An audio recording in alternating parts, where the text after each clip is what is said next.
Do you hate it when you're just trying to play carnivore and manage to defeat a very strong foe that's in a large pack, and you thought, this is enough food for me? And then you notice that you're not actually getting any food because the local Irby pack has decided that they don't feel like being a good sport and refuse to let you eat? If so, you found something you have in common with a lot of people playing the game. This is called bodyguarding, or more commonly known as bodycamping. There are actually a few reasons this happens. But before that, let's understand this.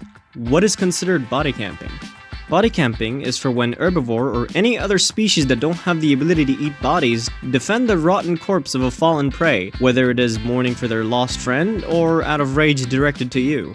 The most common occurrence of this is when bigger, slower herbivores like Stegosaurus or Diabloceratops lose one of their friends to the local carnivore pack. But they can't really catch up to them, so instead of having to chase them, they force them to fight by taking away their reward. But why do people bodyguard? Well, it could be that the herbivores believe that you have Gastro mutation and you are going to hunt the rest of them upon gaining health from the body. Either that, or they could expect, hey, if we let them live by eating that, they might cause more trouble later. Whatever their reason actually is, they could be doing the right thing in their opinion.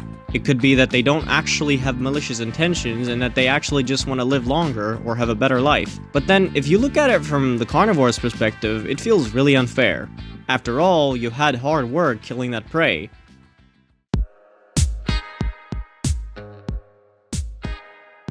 First of all, stay calm. Getting frustrated will only make things worse. Pretend you are walking away and hide in a nearby bush where you are not seen by the bodycamping herbivore. Second, keep your eyes and ears open. Listen for AI animals as you watch for the herbivores to leave. 3 things could happen from here on. Scenario 1. The herbivore will refuse to leave, but you will hear AI that can keep you alive for longer.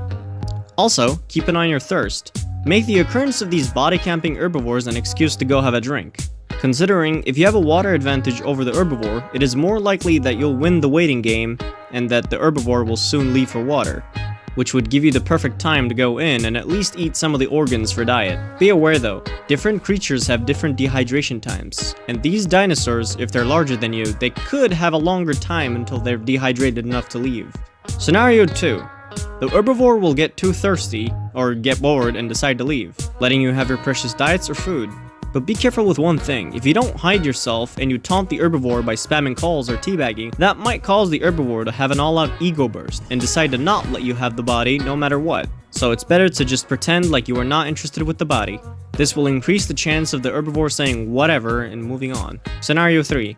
You do all you have in your power and keep yourself alive to wait for the herbivores to lose interest in the body. However, after all your efforts, they just refuse to leave. They're even taking turns to body camp. If this is the case, unfortunately you have 2 choices. Either fight for your food or leave it. If you decide that your foes are too strong and if you prefer to leave, it's okay. Just remember, they're big bullies that are looking to have fun any way they can.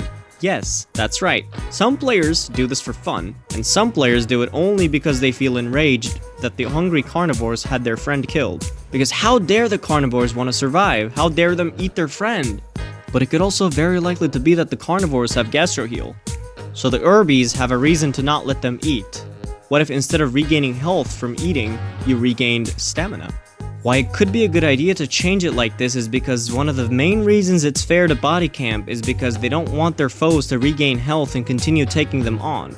Besides, herbivores have tactile endurance that is only available in their second mutation slot. What if we gave carnivores a similar thing by reworking Gastro heal? This change could make it so that the carnivores can no longer infinitely kill things and heal right away with no cost. Turning Gastro healing to a stamina regenerating mutation will give it a new unique purpose, making it so that if you use all of your stamina to take down your prey, you can just regain some of it back by consuming your reward instead of having to gamble for it, because it's a lose-lose scenario. It's either that you would have no stamina for eating the corpse right after a successful hunt, or you would have to wait for your stamina to come back before eating, but have a chance to get other carnivores to smell out the corpse and push you off of it. Just like the problem cheetahs have in real life, except it's every carnivore in the game. This change would leave the herbivores less of a reason to bodycamp, which would help us not having to worry about the real intentions of bodycamping player, allowing us for implementing mechanics for anti-bodycamping. But a detail we must be careful of is, when an herbivore is near a body, it doesn't always mean they're bodycamping. They could simply have something dead near their nest, or their safe spot. And also, keep in mind that AI shouldn't count toward body camping, considering it's not as valuable as a player body. Let's say this change did happen. Let's say herbivores no longer have to worry about gastro healing, and now the only time an herbivore body camps is when they're grieving for their fallen packmate, or that they want to force the carnivores into a fight that they wouldn't normally take. Let's say that the carnivores did all they can, they waited a long time, and it just doesn't work. The herbivores just won't leave. Well, from the previous video, I've learned from a few people that punishment isn't always the right choice. What if we rewarded for playing the right way instead of punishing for playing the bad sport way? Just like how GTA 5 does it. Now, for starters, when herbivores stay close to a corpse, it will pause the progression that it has for rotting or turning into bones. This is already a huge deal, considering it makes it so that Cerrados aren't the only ones not having to worry too much about body camping. But now, this isn't sufficient, considering if people knew this, mixpackers would have their friends pause the rotting corpses that are meant for baiting players in. So to prevent this, we could implement a very simple feature to this anti-body camping mechanic, where if an herbivore stays too close to the body for a certain amount of time, just like how you get an icon on your compass for mixpacking or overpacking, the scent of the body will have a similar icon displaying the fact that A, there are herbivores camping this body. And just like how the scent for mixpacking expands when there are more mixpackers, this scent will expand depending on how long the herbivores have been camping the body for. Of course, to a certain limit of distance. I've recommended ways to avoid body camping and changes that may prevent it from happening. I appreciate you for listening, and I would love to continue discussing this with you in the comments section. Have a good one.